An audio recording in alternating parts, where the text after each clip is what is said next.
Hi everyone!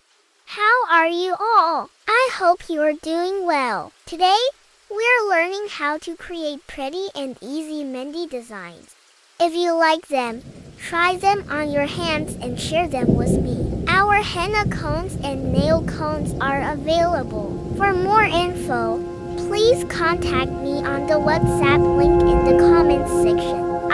If you are new here, hit the like button, share it with your friends, and comment your thoughts. And don't forget to subscribe.